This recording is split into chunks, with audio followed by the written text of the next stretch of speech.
எங்களை நேசிக்கிற அன்புள்ள பரமபிதாவை இந்த நல்ல வேலைக்காய் ஸ்தோத்தரிக்கிறங்க தாவே துதிக்கிறோம் ராஜா. ஆண்டவரே, இந்த 2020ஆம் ஆண்டிலே தேவனே நீர் எங்களுக்கு துணையாக இருந்து எங்களை வழி நடத்தி இதுவரை காத்த எபினேசரே உங்க கோடான கோடி ஸ்தோத்திரங்க தாவே. ஆண்டவரே, ஒவ்வொரு கஷ்டத்தின் மத்தியிலும் இந்த தேவனே நீர் கிருபையா எங்களை காத்து வழி நடத்தி இந்த நாளிலும் அந்த புதிய வருடத்தின் ஆராதனைக்குள்ளாக நாங்கள் வர நீர் செய்த கிருபைக்காக உங்க கோடான கோடி ஸ்தோத்திரம் கர்த்தாவே. இந்த புதிய ஆண்டிலே நாங்கள் உமக்கு உகந்தவர்களாக ஜீவிக்க, ஆண்டவரே உண்மை மாத்திரம் நாங்கள் ஆராதிக்க, உண்மையே நாங்கள் பற்றி கொண்டு ஜீவிக்க என் தேவனே நீர் கிருபை செய்ய வேண்டுமாய் ஜெபிக்கிறோம். பழைய வைகள் எல்லாம் நாங்கள் விட்டு என் தேவனே புதிய ஆண்டுக்குள்ளாக என் தேவனே உங்களுடைய கிருபையினாலே எடுத்து வைக்க நீர் செய்த கிருபைக்காக உங்க கோடான கோடி ஸ்தோத்திரம் கர்த்தாவே. இந்த செய்தியை நீர் எங்களுக்கு ஆசீர்வதித்து தர வேண்டுமாய் ஜெபிக்கிறோம் ஐயா. இந்த ஆசீர்வாதமான வாக்குதத்த ஆராதனையில ஆண்டவரே உங்களுடைய கிருபை இருக்க வேண்டுமாயும், ஆண்டவரே இந்த வசனங்கள் எங்கள் மனதிலே இருந்து நாங்கள் அதன்படி நடப்போம். எங்களை தாழ்த்தி உடைய கருத்தில் ஒப்பு கொடுக்கிறோம். பேச போகிறோம் உடைய தாசரை கர்த்தாவே, உடைய சட்டைகளின் மறைவிலே நீர் மறைத்து எங்களோடு பேச வேண்டுமாய் கெஞ்சி ஜெபிக்கிறோம் கர்த்தாவே. எல்லா துதிகன மகிமை உமக்கே செலுத்துகிறோம். இப்பரேசன் மூலம் ஜெபம் கேளு நல்ல பிதாவே, ஆமென்.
ஏசாயா 43:2. நீ தண்ணீர்களை கடக்கும் போது நான் உன்னோடு இருப்பேன், நீ ஆறுகளை கடக்கும் போது அவைகள் உன்மேல் புரளுவதில்லை. நீ அக்னியில் நடக்கும் போது வேகாதிருப்பாய், அக்னி ஜுவாலை உன் பேரில் பற்றாது. 2021ஆம் ஆண்டினுடைய வாக்குதத்தம் நாம் இப்பொழுது வாசிக்க கேட்டோம். கர்த்தருடைய பரிசுத்த நாமத்துக்கு துதியும் ஸ்தோத்திரமும் உண்டாவதாக. 2020ஆம் ஆண்டை கடந்து வந்திருக்கின்றோம். மிகவும் கடினமான ஒரு ஆண்டு என்று அனைவரும் சொல்லக்கூடிய ஒன்று. ஆனால் அதனை கடந்து வருகிறதற்கு ஆண்டவர் கிருபை அளித்திருக்கிறார். 2 கொரிந்தியர் 4ஆம் அதிகாரத்தை நாம் எடுத்துக்கொள்வோம். நாம் 4ஆம் வசனத்தை வாசிப்போம். தேவனுடைய சாயலா இருக்கிற கிறிஸ்துவின் மகிமையான சுவிசேஷத்தின் ஒளி அவிசுவாசிகளாகிய அவர்களுக்கு பிரகாசமாய் இராதபடிக்கு இப்பிரபஞ்சத்தின் தேவனானவன் அவர்களுடைய மனதை குருடாக்கினான். சுவிசேஷத்தை கேட்கக்கூடாது இருக்கிற அநேகரை குறித்து அவ்விடத்திலே சொல்லப்பட்டிருக்கிறது. ஆனாலும் கூட அந்த ஏற்றுக்கொண்ட பவுல், தேவனை அண்டிக் கொண்ட அல்லது முற்றிலுமாக ஒப்பு கொடுத்த பவுல் அனுபவித்த துன்பங்களை நாம் இந்த நேரத்தில் கொஞ்சம் சிந்தித்து அதற்கு பிறகு 2021 ஆண்டினுடைய அந்த வாக்குத்தத்தத்திற்குள்ளாக போவோம். 8, 9 வசனங்களை நாம் வாசிப்போம். 2 கொரிந்தியர் 4, 8, 9. நாங்கள் எப்பக்கத்திலும் நெருக்கப்பட்டும் ஒடுங்கி போகிறதில்லை, கலக்கமடைந்தும் மனமுறிவு அடைகிறதில்லை, துன்பப்படுத்தப்பட்டும் கைவிடப்படுகிறதில்லை, கீழே தள்ளப்பட்டும் மடிந்து போகிறதில்லை. கர்த்தர் அவரை எப்படி நடத்தினார் என்று ஒரு சாட்சியாக இடத்திலே சொல்லுகிறார். நெருக்கப்பட்டும் ஒடுங்கி போகிறதில்லை, கலக்கமடைந்தும் மனமுறிவு அடைகிறதில்லை, துன்பப்படுத்தப்பட்டும் கைவிடப்படுகிறதில்லை, கீழே தள்ளப்பட்டும் மடிந்து போகிறதில்லை. ஆண்டவர் கூடவே இருந்து அவரை காப்பாற்றினதைப் போலவே நம்மையும் எப்பக்கத்தில் நாம் நெருக்கப்பட்டிருந்தாலும் நாம் ஒடுங்கி போகாதபடிக்கு தேவன் நம்மை காப்பாற்றியிருக்கிறார்.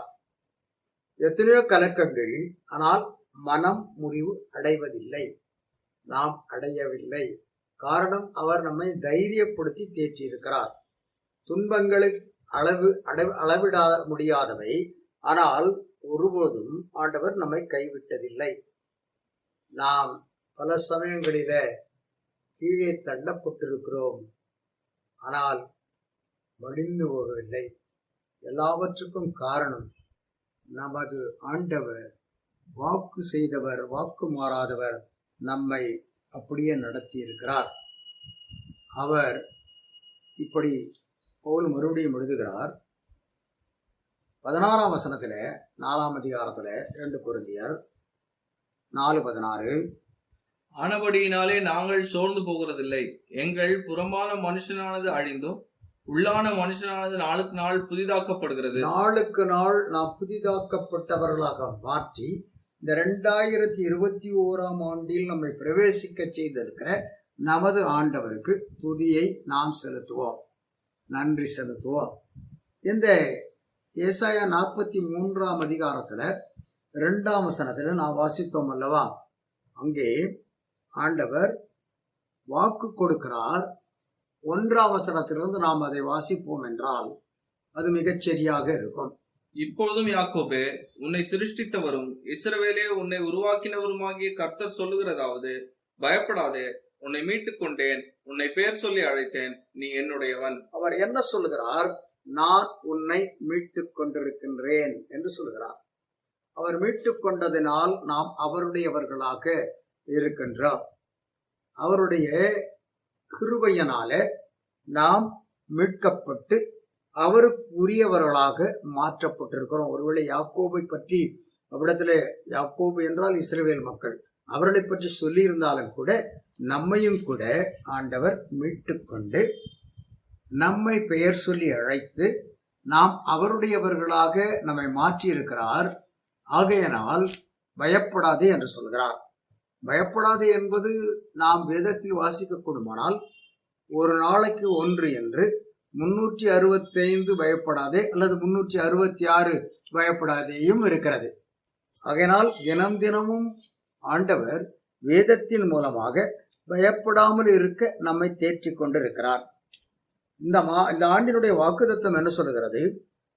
பல்வேறு விதமான துன்பங்கள், கஷ்டங்கள், பிரச்சனைகள் வருகிற பொழுது அதில் அவர் நம்மை காப்பாற்றுவார் என்று சொல்லுகின்றது. அதற்கு தண்ணீர்களை கடக்கும் போது, ஆறுகளை கடக்கும் போது, அக்னியில் நடக்கும் போது என்றெல்லாம் சொல்லப்பட்டிருக்கிறது. உண்மையான தேவனுடைய பிள்ளைகளே, ஒருவேளை இதனையெல்லாம் நாம் செய்வதில்லை, செய்ய போவதில்லை. ஆனால் இவைகளெல்லாம் எதனை குறிக்கிறது? நாம் எதிர்பாராத பல்வேறு விதமான கஷ்டங்கள் நமக்கு வருகிற பொழுது நமக்கு துணையா இருக்கிற ஒரு ஆண்டவர், அதைத்தான் அது சொல்லுகிறது. கர்த்தருடைய பரிசுநாமத்துக்கு. அதை விட மேலானது என்னவென்றால், இப்படிப்பட்ட சூழ்நிலைகள் வந்த பொழுது இந்த யாக்கோபு என்று அழைக்கப்படுகிற இஸ்ரவேல் மக்களை அவர் காப்பாற்றி இருக்கிறார். அதே வாக்குத்தத்தத்தை தான் நமக்கு இப்பொழுதும் தருகிறார். நாம் அதை எங்கே வாசிக்கின்றோம் என்றால், யாத்திராகமம் 3ஆம் அதிகாரத்தில் 12ஆம் வசனத்துல நான் இப்படி வாசிக்கின்றோம். யாத்திராகமம் 3ஆம் அதிகாரம் 12ஆம் வசனத்துல மோசேயின் இடத்துல சொல்லுகிறார், நான் உன்னோடு இருப்பேன் என்று சொல்கிறார். அதற்கு அவர், நான் உன்னோடே இருப்பேன். நீ ஜனத்தை எகிப்திலிருந்து அழைத்து வந்த பின் நீங்கள் இந்த மலையில் தேவனுக்கு ஆராதனை செய்வீர்கள். நான் உன்னை அனுப்பினேன் என்பதற்கு இதுவே அடையாளம் என்றார். ஆம், அவர் சொல்லுகிறார், அவர்களை மீட்டெடுத்துக் கொண்டு நீ வர வேண்டும், நான் உன்னை அனுப்புகிறேன், நான் உனக்கு துணையா இருப்பேன் என்று சொல்லுகிறார். அது லேசானதல்ல. முதலிலேயே அவர்கள் பல்வேறு சிரமங்களை, அந்த பார்வோனுடைய அரண்மனைகளை அவன் சிங்காசனத்தில் வீற்றிருக்கிற பொழுது அவர்கள் அனுபவித்தார்கள். ஆண்டவர் அனுப்பின பிள்ளைகளாகிய மோசேயும் ஆரோனும். ஆனால் அவர்கள் வெளியிலே வருகிறார்கள். இப்பொழுது ஒன்றை அவர்கள் சந்திக்க வேண்டியதாயிற்று. யாத்திராகமம் 14ஆம் அதிகாரத்தில் 21ஆம் வசனத்தில் இப்படி நாம் வாசிக்கின்றோம். அவர்களுக்கு முன்பாக சமுத்திரம் தடையாய் நிற்கிறது. அவருடைய பயணத்திற்கு சமுத்திரம் ஒரு தடையாய் இருந்தது. 14:21 வாசிப்போம். மோசே தன் கையை சமுத்திரத்தின் மேல் நீட்டினான். அப்பொழுது கர்த்தர் ராம் முழுவதும் பலத்த கீழ்காற்றினால் சமுத்திரம் ஒதுங்கும்படி செய்து அதை வறண்டு போக பண்ணினார். ஜலம் பிளந்து பிரிந்து போயிற்று. இஸ்ரவேல் புத்திரர் சமுத்திரத்தின் நடுவாக வெட்டாந்தரையிலே நடந்து போனார்கள். அவர்கள் வலதுபுறத்திலும் அவர்கள் இடதுபுறத்திலும் ஜலம் அவர்களுக்கு மதிலாக நின்றது. அவர்கள் தண்ணீரை கடக்கிற பொழுது அந்த சமுத்திரத்தின் ஊடாக ஒரு மிகப்பெரிய விசாலமான வழியினை அவர் உண்டு பண்ணி, இருபக்கமும் 2 குவியல் தண்ணீர் குவிந்திருக்க அதன் மத்தியிலே அவர்கள் போகிறார்கள். தண்ணீர்களை கடக்கும் போது அவர்களோடு இருந்தார். அதே விதமாக பிரச்சனைகள் வருகிற பொழுது நம்மோடு கூட இருந்து நாம் கடந்து போவதற்கு ஆண்டவர் கிருபை அளிக்கிறார். ஆறுகளை கடக்கும் போது என்று சொல்லப்படுகிறது.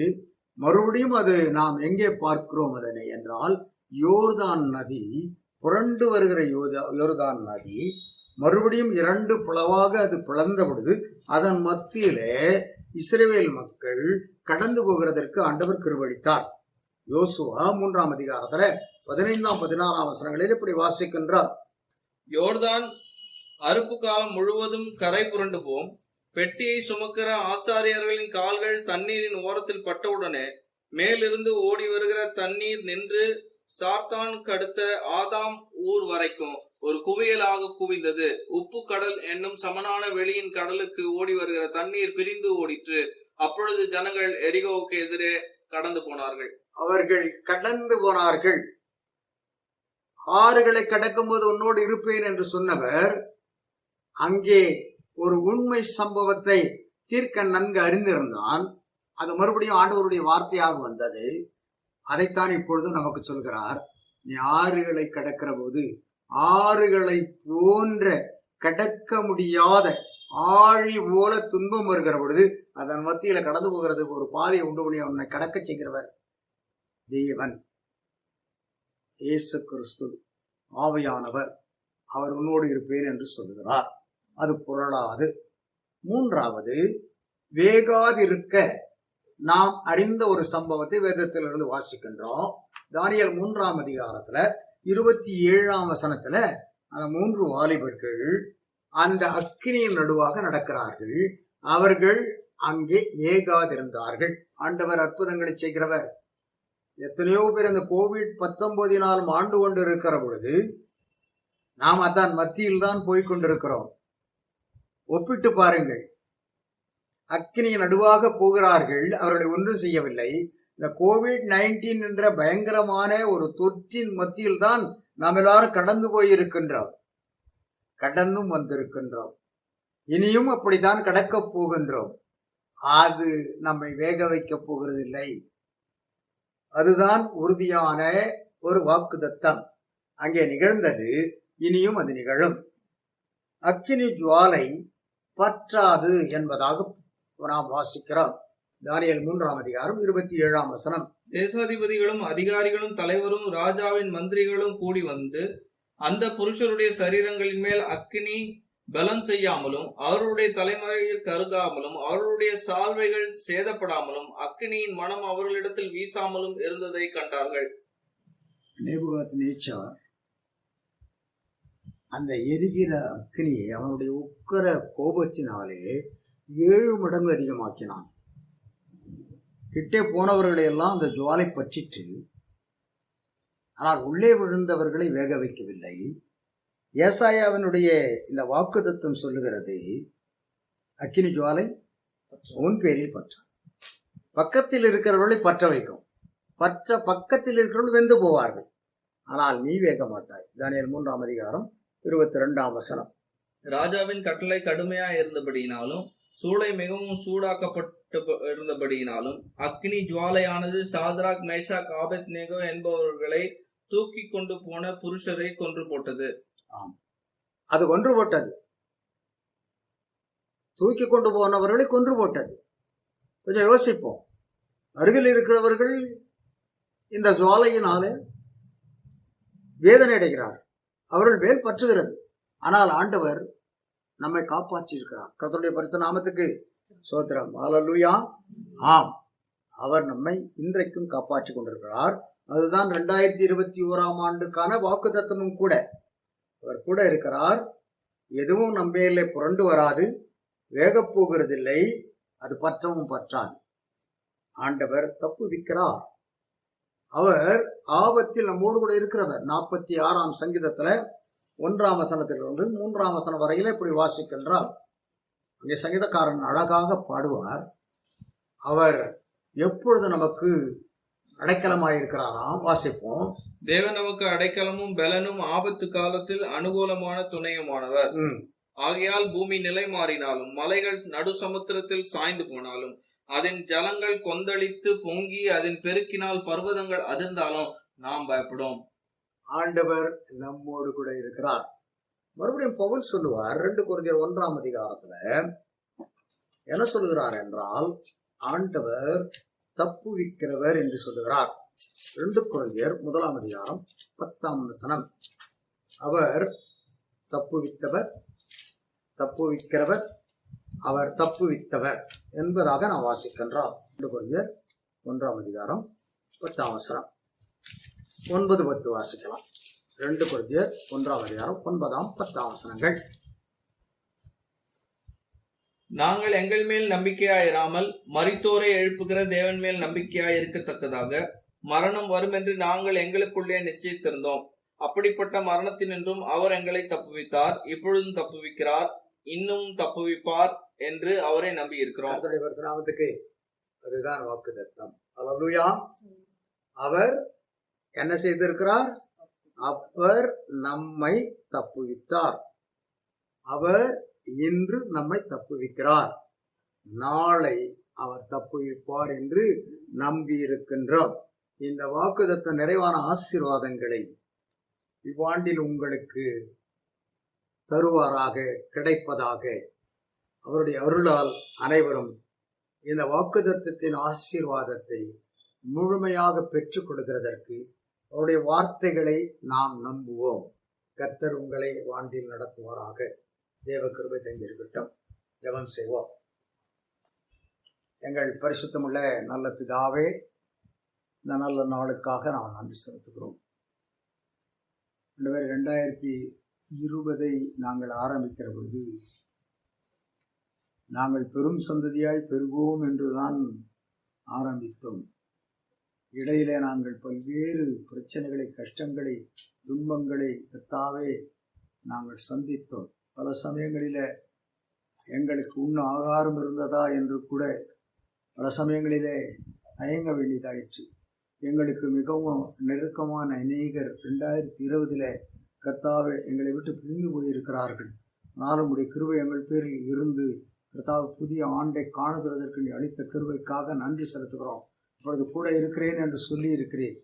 ஆண்டவரே, எது வந்தாலும் அதன் மத்தியில கூட இருந்து கடக்கச் செய்வேன் என்று சொல்லி இருக்கிறதற்காக, அது பொருளாது என்று சொல்லி இருக்கிறதற்காக, அது உங்களை வேக வைக்க முடியாது என்று சொல்லி இருக்கிறதற்காக மற்றவர்கள் பேரில் பற்றினாலும் உங்கள் பேரில அந்த அக்கினி பற்றாது என்று சொல்லி இருக்கிறதற்காக நன்றி செலுத்துகிறேன். ஆண்டவரே, அப்படியே எங்களை நடத்துவீராக. எங்களை தாழ்த்தி உங்களுடைய கரத்தில் ஒப்படைக்கிற ஆண்டவரே, எங்களால் ஒன்றும் செய்ய இயலாது ஆண்டவரே. ஆனால் உமது கிருபை எங்களை எப்பொழுதும் தாங்கட்டும். போதுமானவர் இருந்துள்ளோம். இயேசு மூலம் வேண்டிக் கொள்கிறோம் பரிசுத்தமுள்ள நல்ல பிதாவே. என் ஆத்துமாவே கர்த்தரை ஸ்தோத்திரி, என் முழுமே பரிசுத்த நாமத்தை ஸ்தோத்திரி. ஆத்துமாவே கர்த்தரை ஸ்தோத்திரி, அவர் செய்த சகல உபகாரங்களை மறவாதே. ஆமென். நம்முடைய கர்த்தராகிய இயேசு கிறிஸ்துவின் கிருபையும் பிதாவாகிய தேவனுடைய அன்பும் பரிசுத்த ஆவியானவருடைய ஐக்கியம் நடத்துகிற சமாதானம் யாவரும் இவ்வாண்டு முழுவதும் இருப்பதாக. ஹல்லேலூயா, ஹல்லேலூயா, ஹல்லேலூயா. கர்த்தர் உங்களை ஆசீர்வதிப்பாராக. Wish you all very happy and prosperous New Year 2021.